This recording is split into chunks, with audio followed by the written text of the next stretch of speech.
means we're going to have a, perhaps a close series. So here we go. Yesterday we saw a lot of Volskaya being banned out, so this is awesome. I really like going to different maps like this. Volskaya actually making its way up in my, love list for maps in this game ever since the changes. Volskaya does something. Exactly. It's a lot of fun to watch. So here we go. First game of the day, ladies and gentlemen. Let's get to it. And it is going to be the one with the first ban of the day, as this was a BTG map choice. So, the Volskaya Foundry. Priorities, area control can be a huge deal here, but you can also see stacking heroes getting a pretty good run here in the form of like Crash Lightning Thrall, for example, can get really solid stacking value here. Already, we're seeing a little bit of a difference in banning so far. So Malthael actually being banned out. Medivh left up completely. Garrosh obviously also banned out here. So the one, they're going to take some time, think about their first pick. What do they want to run with? We saw some first pick Stukovs. We saw some Medivhs yesterday. Nothing like a Phoenix first pick, which, it's a little bit different. Malthael as well. We saw a lot of first picks. So the one decide to go with that hero as their first choice today. Malthael, pretty solid, but like you said, we saw a lot of Stukov first picks, so seeing the immediate priority shift from the one is very interesting. This also means that they're already neglecting one of their usual go-to strategies, which is the Illidan Uther. The fact that they don't have the Uther already is very unlikely to run that in a double support lineup, because you really lack damage if that happens. So it's a curious choice here. It likely means we're probably going to stick with the more Hanzo style that they seem to like. Maybe the Illidan draft, but that would still be very strange. I like that. That could look really good. But if you're BTG, you got that Stukov up. We've seen some pretty early Diablos, perhaps maybe emphasis on Sonya on this map in particular. We got the Stukov, we got the Hanzo. I really like this opener from BTG. The Stukov super powerful, lots of zone control with that silence. Hanzo, I would, willing to say probably one of the best range in the game at this point. Lots of playmaking potential, zone control again with the vision. So I love these first two pickups for BTG. But if you're the one, you see that Stukov, you see that Hanzo, what are your responses when you have the Malfurion? Well, the Hanzo would have definitely been one of Lucky's go-to picks. Having that stolen away is actually a pretty big deal for him. So he is definitely going on to not a subpar, but a suboptimal pick for him at least. He's going to be having to run something else. In terms of assassins, though, they've still got some legendary Junkrat in there. They still have a little bit of Greymane, but that would be Meng picking that. Lucky's options, he always likes to focus on the Hanzo, so having that stolen away is pretty good. I definitely see Junkrat coming through in this draft for sure. It's one of his better maps. He can stack up so well on this map with that taste for explosions at level 4 and start doing a lot of damage during the later stages of the game. Yes, it's hard for him to secure kills, but the damage is undeniable. And this is like the double stack style. We got the Junkrat coming in. We got the Thrall, likely not a Crash Lightning, but still, lots of... I mean, I'm not 100% sure, but since the changes, we've seen a little bit of reluctance, usually the Echo Elements level 1, but it's not without, there's a chance that we can see the Crash Lightning. And if so, can you imagine the late game damage that this team's going to have? It will be terrifying. Cannonballs plus fully stacked Crash Lightning is going to give you a good time. But the whole idea is there are 3 maps where Crash Lightning can still kind of work. Battlefield, Braxis, because you get the 4-man lanes, and then this one, because you have everyone grouped up on the objective without anything else on the objective to take shots. Yep. Excellent point indeed. So it's something that we certainly could see here. And if we do, like I said, that late game damage potential from the one is going to be through the roof. Tracer is the hover for BTG. Tracer able to get onto that Hanzo, able to get onto the Stukov and do a lot of burst damage. But showing the Junkrat and Thrall already, perhaps Tracer wouldn't be the choice. But Alarak now banned out for the one. The respect ban there. I really like that. It's a fair shout. We both saw it. LLK was kind of badass. Yeah. Just absolutely turning up the heat on that hero repeatedly yesterday. So it's good to see that kind of focus and that kind of knowledge of your opponent's drafts. BTG, they need their warrior. They need an offlaner. Likely, maybe not even likely, but I can see a Diablo working well here into this Junkrat. Perhaps some of the other warriors we could see here. Maybe an ETC. What else could we see? And the noob, possibly, but you don't have huge amount to dive into. It would more be a cocoon for the Malfurion kind of thing. Is there a Sonya here? I'd like Do you see it? Say again, sorry? Do you see a Sonya in here at some point, maybe? Almost certainly, I would say, is their solo laner, unless they want to run maybe like a Grey main as their solo laner, which they could do to also steal that away from Meng, seeing as that's one of his top heroes. But for all we know, Meng could be playing the Thrall. It is an unusual pick to see them pick a Thrall in the first place. So here comes Diablo and Genji coming in here. So hyper-aggressive draft from BTG. The Shimada brothers here for BTG, the Diablo, the pick we were discussing, able to, you know, threaten that Junkrat as well as the Malfurion. Honestly, anybody that steps up, Diablo can threaten. Lots of geometry here to get those stuns, get a lot of damage there, and then of course the Genji to follow up, so a lot of playmaking potential. And yesterday we were discussing the combination of the Dragon Arrow and then the APOC afterwards, so there's the synergies between Hanzo and Diablo as well. But now you're the one, you see that Diablo, that Genji, you want some sort of lockdown for these heroes, maybe some percent damage if at all possible, but they already kind of elected for their solo laner-ish in the Thrall. They need a warrior, maybe something along the line, like they could go another solo, like they could go something like a Leoric, but that's a lot of frontline damage. That it is. That's an interesting point. I really don't know. For their tanks, it's going to be Tiger, so triple ranged assassins. So they could have even picked a Tracer and Muradin here. So it's probably going to be Lucky on that Tychus, Meg on the Thrall. No, Lucky's on the Junkrat. This is a weird draft. This is quite unusual. So Hugo on the Thrall, Lucky on the Junkrat. I would hope Meg on the Tychus. Okay. The Tychus does make sense. I mentioned the Leoric just because I see percent damage working well here against the Diablo. It was basically either between Leoric or Tychus that I could really see coming through in the draft, and then Muradin was chosen for the Warrior, so just, you know, a way to CC this Genji if he does manage to get onto the backline. Now BTG, you know, likely just picking up their solo laner. You and I discussed that it could be the Sonya, you know, something like Leoric could come through. I personally would love to see a Blaze here, but this is China's, you know, Blaze doesn't show up very often. Yeah, not even SBT's games, but they also lost very quickly. Yeah. But that's where we would usually end up seeing a Blaze, but not this time. So, BTG, like I said, I wouldn't mind another frontliner, but so you can at least juggle. That's the issue with going up against the Tychus. Leoric is a good choice here. I very much am a fan of that, but the whole issue with going up against a big percentage damage hero like Tychus is, oh no, he's going to get value all the time. But the other issue is, if you don't do that, then your tank eats all the percentage damage, has to back out the fight, you have no front line. You kind of have to go at least 2 frontliners, even if one is in the tank, just so you can juggle aggro so that your backliners can stay a little safer. So I want to quickly discuss the Tychus versus Leoric matchup. I actually do think that Leoric is not a good hero to pick into Tychus just because he can get chunked out so easily, and he doesn't really do much to step up to Tychus and really threaten him at all as a solo laner. It's not like the likes of Sonya who can step up into Tychus and like actually land the Q, land that spear and chunk him out quite heavily. So it's a little bit of not the greatest matchup for Leoric, but still I do like the fact that they ended up going him. You know, if they're able to lock down any targets with the Entomb, you know, onto something like Malfurion or onto Thrall, then you can have the APOC to follow up. So there's some synergies there. Lots of control on the side of BTG, but same with TheOne, you know, they've got this Junkrat, and on Volskaya, it's a single point of contest. So they can lay down the steel traps, they can lay down those concussive mines, and again, just the ramping damage of TheOne during the late game might be too difficult to deal with. Yeah, the zone control that Leoric can offer could be a little bit too much for BTG to deal with. However, this is not a TheOne draft. They've sort of just gone kind of normal, I say, kind of standard in terms of their heroes. Let's see if it works out for them, though, as we load into Volskaya Foundry. And spawning on the left-hand side is BTG with 619 on Diablo, LLK on Genji, Druid on Stukov, Dancing on Hanzo, and Lai is playing the Leoric. Looking good. On the right in red, we've got TheOne. It's Hugo on the Thrall, Lucky playing the Junkrat, Meng on Tychus, ZJZ on Malfurion, and Hehe playing the Muradin.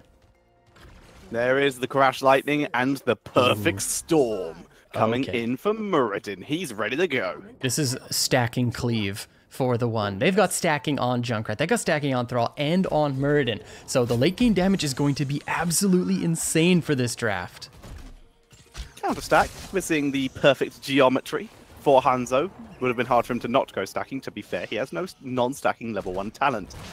But We see, mostly other than that, pretty normal. Its dash for Tyker's pretty good when you're against the Diablo because you have to have that mobility to get out if he does engage onto you. The range would have been the other option and would have been okay considering you're against the double tank, one of them who does drop a lot of slows, but the speed is also just as good for chasing in this case.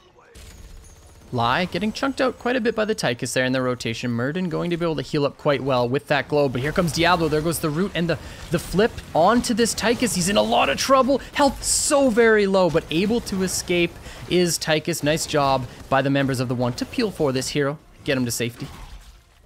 Hugo pieces out back up to the mid lane to continue getting XP. Genji and Junkrat currently holding the solo top lane against each other. Junkrat a little bit more standard for this lane than Genji is, at least. Yeah, it's a bit of an odd matchup for sure. It's quite reactive too by BTG, and I like it. You know, you just get the Genji up there to catch any of the soak that Junkrat pushes in. But what's really going to be important is how both of these teams control the fortification camps.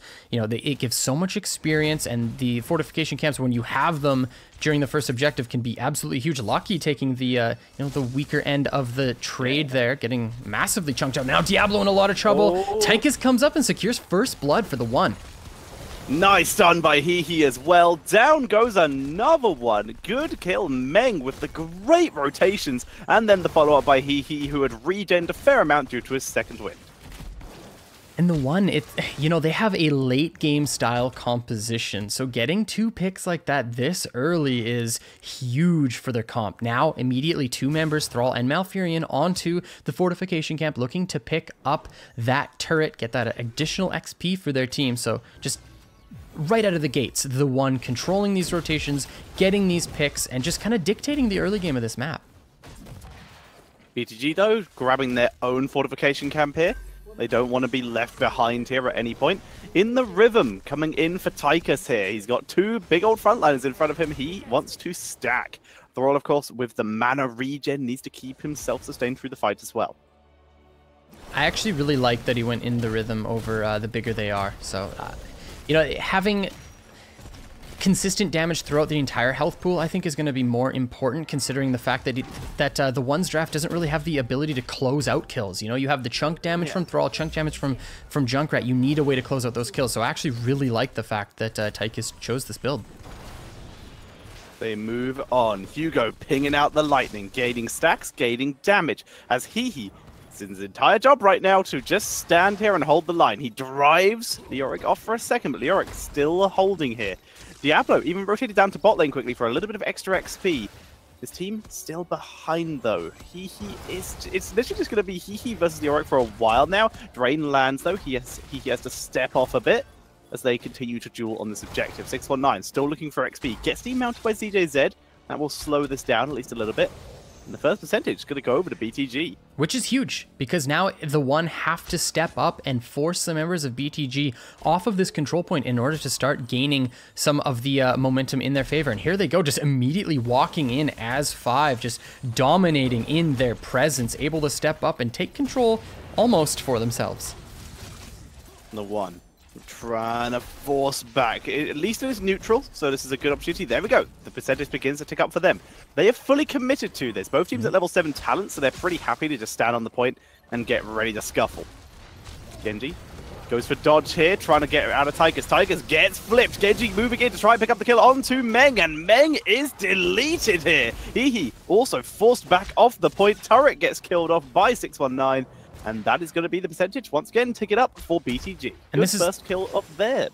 That's absolutely huge, too, because BTG still have a turret for their side. So if the members of the One decide to step up and try to take this control point for themselves, they're going to have that turret advantage, which is huge for BTG. But the rotation from Murden to come down picks up the kill onto Hanzo. So overstepping is the ranged assassin of BTG. Hugo in a little bit of trouble, though, pulling back, but they've been able to draw into the kiting position, into that lovely choke point. A good route from Malfurion prevents escape, and we see BTG being forced off the point. But Genji, once again, round 2 on Meng. Stukov with the silence. Diablo looking for Hehe here. Hehe getting out of the drain of Leoric, though. That's pretty huge, so he doesn't take the percentage damage. The roll has been doing huge damage to the backline heroes here, even without his lightning fully stacked yet. The One Indeed. Getting pushed off here. There goes the Diablo looking for the combination on a He. Doesn't quite find the CC, but silenced is Tychus, trying to do a lot of damage with the auto attacks. The minigun not just quite doing enough. And there's the grenade getting the kill onto Lai. Lai got Junkratted there, followed up by a good Tychus grenade as well for the kill. And Hugo trying to neutralize the point here. They have a mana advantage, but not a health advantage. ZJZ is super low and has no mana here. So he's just trying to do anything he can, just only heals basically, no moonfires, to keep his team alive as he getting zoned out, dropped down, Genji finds him, and over-ambitious play by TheOne here. They're forced to back up. Lucky may fall here. No Swift Strike available, but this will be the first Protector of the game going over to Beyond the Game. And what an epic battle that first Protector was. It lasted a very long time, but BTG, they pull it out in their favor here, immediately onto this mid wall, likely going to rotate top, to start taking out top wall as well, just kind of in preparation for the next phase of the objective. They want to see if they can take top wall plus the well so that they have the sustain advantage over the next control point, which is going to be spawning top. And here we go, BTG immediately onto this one. Level 10's coming in for themselves as well. Putting the pressure on, Fountain is priority, and it is going to get walloped. Down it goes as they move on to the fort here. Even a little bit of damage onto Meng, who just tanks it. Absolute man mode here, as he does eat a little too many shots, though, and finally has to back up. This fort should fall here. One more freezing hand should be available pretty soon if they did want to dive it. But it looks like they don't want to take the risk due to He wrapping around. They'd rather zone him away and try to get the kill, get the Rupert. Good Dwarf Toss for freedom. BTG, they got a lot off of this, though. Top fort is at 50% HP. Mid wall is opened up, so BTG feeling pretty good about that one. But Diablo stepping up a little bit too far, manages to get away. 619, the Legend of Escaped. And there goes the Earthquake, just trying to get a little bit more for TheOne, but the disengage from BTG is there. That was a 5-man Dragon Arrow, and they weren't able to finish it off and get themselves a kill there. As level 10s hit for both teams. Such a good move in by BTG, but unable to execute the targets due to the counter control.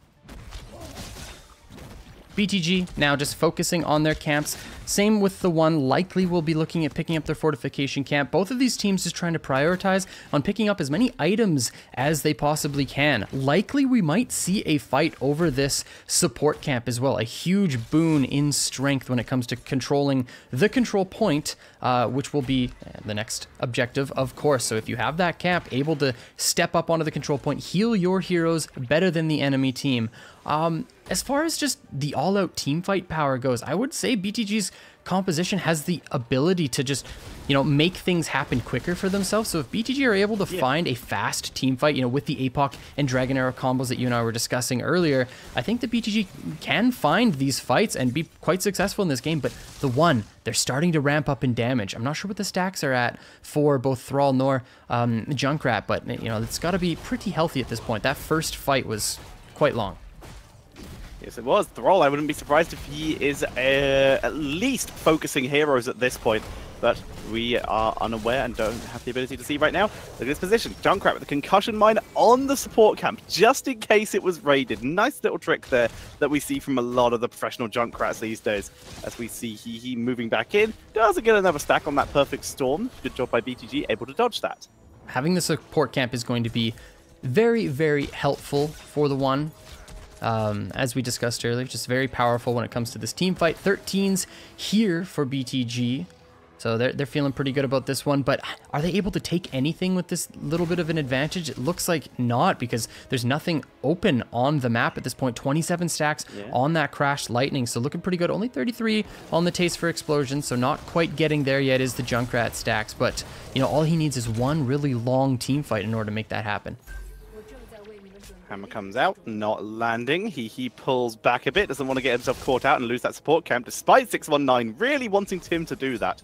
But the safety is more important. Genji continues to be a pain. Good Storm Bolt. That was just cool. As he completely interrupts 619's Shadow Charge and pulls back. Junkrat already rotating his way up towards this top area. Leoric taking a little bit longer, spending the rest of the time cleaning the lane. He knows his team has a level advantage. He can spend a little bit of extra time just due to the potential reluctance of TheOne. But TheOne finally starting to move up. Junkrat Looks like he's actually going to go for one more minion wave bot lane and just trust Hehe to hold this. Interesting. Yesterday we did see the emphasis on the W build for Leoric, and today we're seeing a little bit more of a standard build. So like the Wraith Walk style build to reduce damage, which I am actually really liking here, especially considering how the backline damage for the one is just absolutely huge. So I love the little bit of an adaptation from Lai. Looks like Thrall is done on Crash Lightning according to those stats at the bottom, and a good 3 minutes quicker than Chicken from RPG here. So that's pretty good by Hugo, but he's had the opportunity to do it quite a lot. The percentage though, long as this goes on, is just continuing to tick up for BTG here. Finally, Thrall moves on to the point along with Muradin. Lucky arrives. Genji pretty close behind him for that counter attempt as dash is completed by Tychus, and we're seeing the one attempting to make an effort to force the point. Likely going to drop the support camp here. There goes the Avatar by Hehe. The Entomb comes out, catching two, and there's the APOC to follow it up.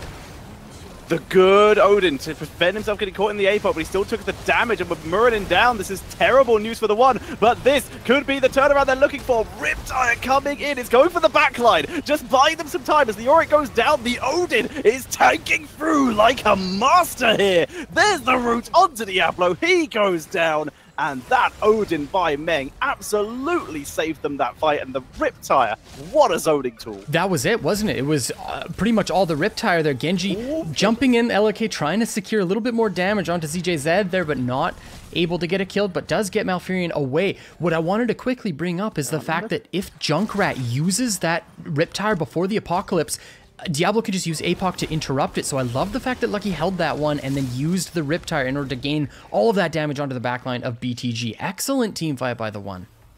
But here we see, even though the one won that team fight, they still had to give up the point because Diablo had 100 souls. He revived. Guess who else revives? Leoric, the only two people they actually killed. So the entire fight that they won, everyone just came back way before their own team did, meaning that they were fighting a 3v5 again, so they had to give it up anyway. The double survivability composition in the Diablo, in the Leoric, but now Meng getting aggressed on here. The Hehe jumping over, getting some damage onto LLK, but the swipe is there to kind of disengage things from happening. Also, the Riptire gets destroyed. Yeah, got punched by the Protector. ZJZ eats line-based damage. I still don't know what that's called by the Protector as it takes down that middle fort.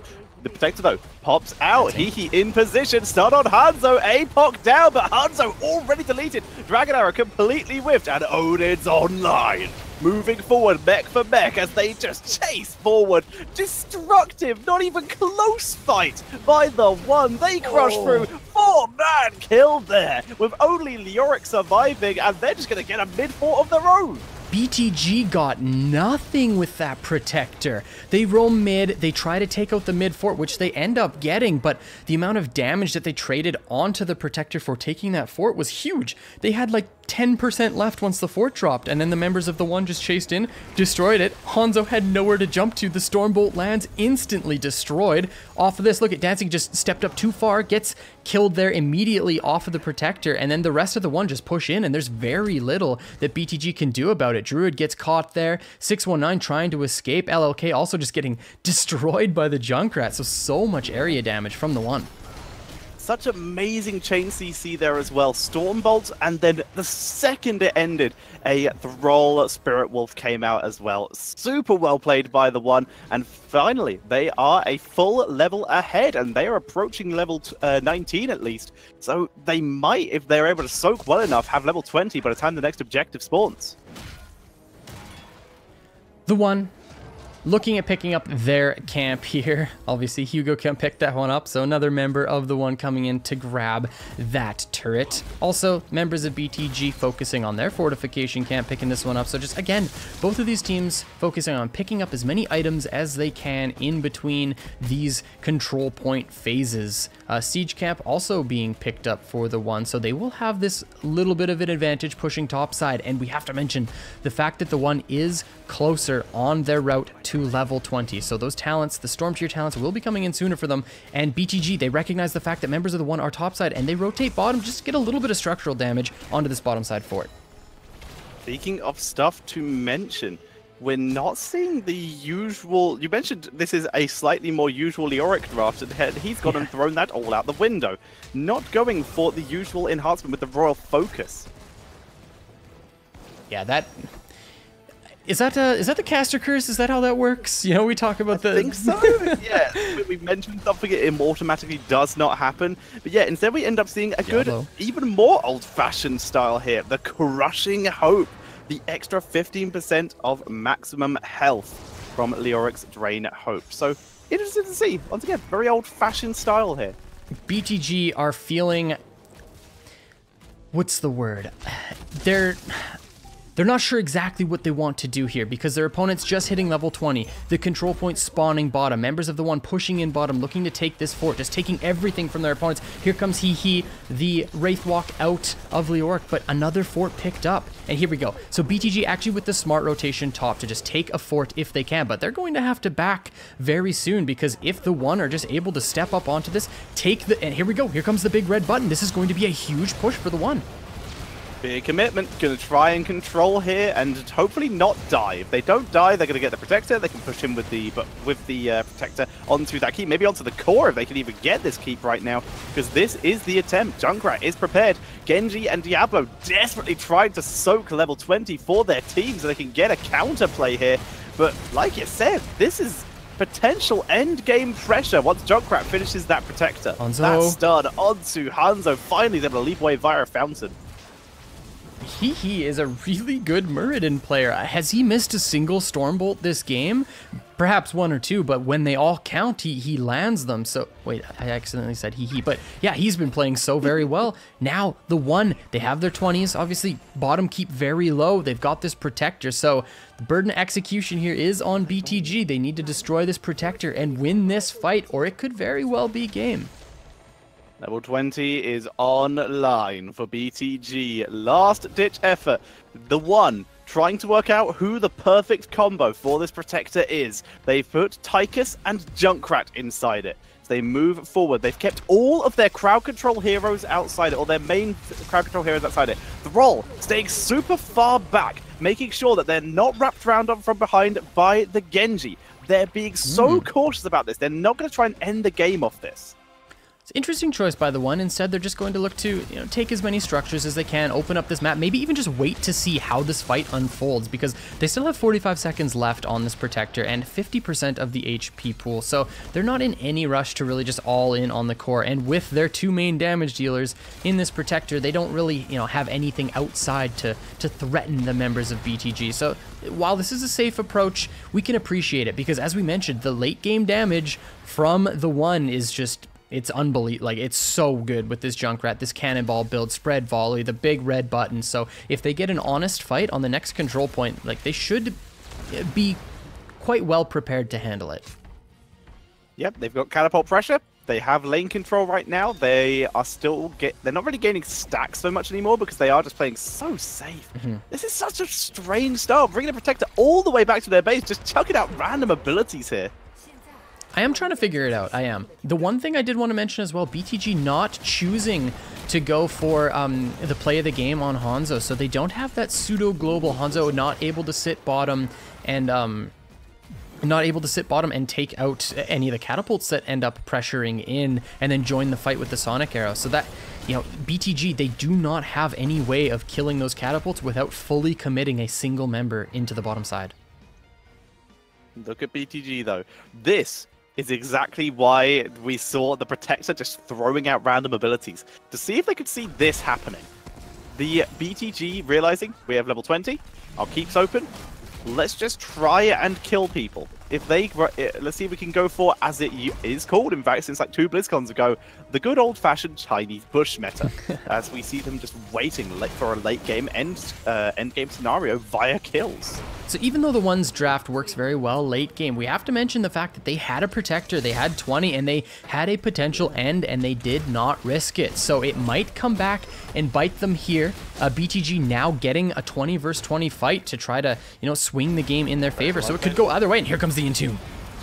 There's a Dragon Arrow. Genji moving in as well. Where's the Odin? Not even being used as Tigers turns around and just shreds 619. Here comes the Riptide into the backline, looking for Druid. Gets a good double hit on Druid and Dancing as the Yorick gets shredded, but a good kill in the backline by LLK. Cheeky kill on Junkrat there. He jukes Muradin. Is he still going? Looking for ZJ, then one-man Wrecking Crew. Quick pause. All right, we're back onto our lovely faces, but man, okay, so they traded out the Diablo kill to get a kill onto the Junkrat, which is absolutely worth it because Diablo had full souls.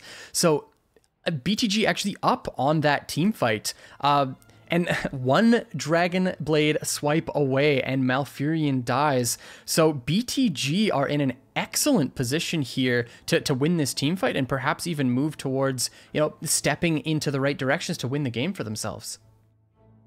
Yeah, and wow, what an insane turnaround there at that fight. I really thought the second that they were able to get the kill on Diablo that the game was pretty much over. But the fact is, Genji able to pick up one kill, potentially two, and if he gets out after this kill with the Dragon Blade, then it's probably saved them the game. The one might still, BTG might still be in this. And that's like, you and I were just kind of discussing it, the fact that the one, they weren't willing to commit onto the core to see if they could end the game. And that opens up BTG to having an opportunity at a 20 versus 20 team fight. And the one, they consciously decided to give BTG that 20 versus 20 team fight, and it looks like it was massively beneficial for BTG. We're not sure the circumstances on the pause just yet, folks, but I can ask. Yeah, Genji just absolutely blowing this one out of the water. And you know, that's the difficulty, you know, when you face Genji at level 20, he has the Dragon Becomes Me, and his Dragon Blade becomes even scarier if you're against him. And there's not a lot of, you know, huge lockdown on the side of the one. So Genji, you know, once the Stormbolt goes out and maybe once Twilight Dream isn't there anymore, he's pretty free to do what he wants. Didn't even go Twilight Dream though. He went for Tranquility. Oh, yeah, that's true. Yeah, of course. But that, and you know, even more of a testimony. There's just not a lot that really counters the Genji. Yeah. You're right. He is kind of in control at the moment. Oh, we're back in. Looks like Malfurion did, in fact, die. And Genji is still going. Finally going to give up. But he's... No, never mind. Still looking for Hugo here. But Hugo barely survives. Now he is the target. But a good double stun will mean he is not able to escape because Leoric is back. He drops the avatar. He's versus 5, leaps over the wall for freedom, trying to get away. Can Hugo save it with the multi-man route? As the bullseye lands, there's the root buried alive with the silence, and Muradin finally goes down. LLK looking for another one, trying to get some damage onto Mang, but not able to find it here. And BTG absolutely destroying the members of the one. No camps up at this point, aside from their own siege camp. Massive catapult pressure on the bottom side of the map. So actually, you know, it might even do a little bit of damage to the core here. So they're going to have to back up and clear this one out. Looks like just the 11%, you know, not the end of the world, but Muradin will be back in the next 30 seconds. So still, the one will be able to contest this control point here, which will likely be the last team fight of the game. Possibly. This could result in a backdoor attempt by the one. This could, if the one wins, they march in bot lane. If BTG wins, their mid lane's weak enough. They could just try and run through it. This is going to be close. Muradin 14 seconds, which is going to be so late for this fight. He is, absolutely. But if the one are able to step up, once the Muradin gets back here, you know, they might have a chance to try to take this control point for themselves. But BTG are getting everything right now. Both of the fortification camps under their control. Support camp also going over to them. So this is quite the steep path for the one to traverse. You know, you're against all these items. You're against this huge team fighting power of BTG. This is looking pretty scary. That it is. That's the one. They're trying to just get any value they can. Grabbing their own mercenaries. Look at BTG's positioning though. They're stealing the turret camp, getting even more defensive capability. They want this to be a fight on their terms. They're not in the best position, but they finally move in. Turret already down. Junkrat's job with the cannonballs already sieging that in, putting the pressure on, giving themselves a chance to raid it. But those turrets have so much health. Yeah, and still the support camp up for BTG. They will have it likely going to go down soon. Here comes the Entomb and the combination. with the buried alive. So much value. Tychus is deleted here. Lucky has pulled back. Spread volley for the last ditch effort. Sieging in the damage. Dancing is forced to back up. Riptire is interrupted here. The Ice Block on Mafia keeping himself alive at least for the moment. In comes Genji with the Dragon Blade trying to get the kill as Lai is taken down. Good stun by Muradin. Looking for Genji. If he can get him, that will remove huge kill potential, but he can't do it. Druid is so far forward. He will go down. The overtime is being held by Hugo. Diablo is down. And it's a 2-for-1 in favor of the one. They will be able to get the protection. They even get Genji thanks to the chase of Lucky. The core is dying. This is gonna be it. The one will be taking game number 1. That looked like a team fight that was going to go in BTG's direction. They immediately get the blow up onto Tychus, but the sustained damage from the one was just too much for the members of BTG to deal with. And it just shows why they ended up picking this Junkrat and this Thrall and this style of composition that early in the draft. GG's the one taking game number 1 today.